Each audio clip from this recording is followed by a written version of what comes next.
So, after reading the articles about injury surveillance, how injury surveillance and injury tracking differs, first of all, for injury tracking, like we use at Manchester Sportswear, it basically just allows you to document an injury using the typical form of a SOAP note, basically how it happened and what you saw and what they feel and everything, and that's about the extent of what you can do tracking an injury. However, when it comes to injury surveillance, the options are much wider. You're able to compare injuries, monitor injuries, track them through the process. You're able to use data entry and statistics to prevent future injuries by comparing injuries from multiple injuries from different sports teams, different colleges, to make practice and games safer by seeing how injuries occur, what causes them, what similarities and differences there are between the sports and injuries. And also, patients are able to enter data themselves, like how they're feeling, the progress they're making. And then in regards to the benefits of injury surveillance in athletic training clinical practice, one benefit would be the automatic data entry.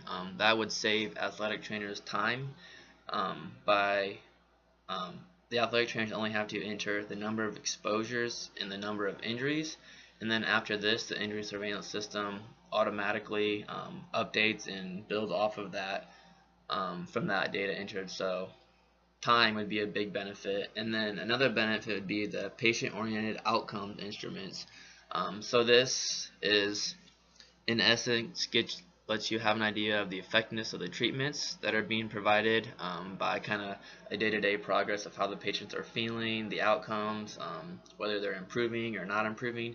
This would be a benefit because it would allow athletic trainers to be able to change treatments or improve treatments based on whether they're working or not working and what needs to be done. So overall, an athletic trainer's effectiveness could be improved by injury surveillance system.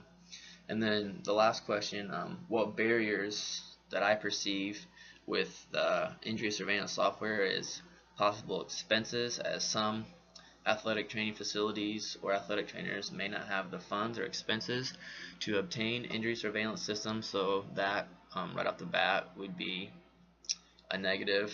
And then another barrier would possibly be the knowledge of it.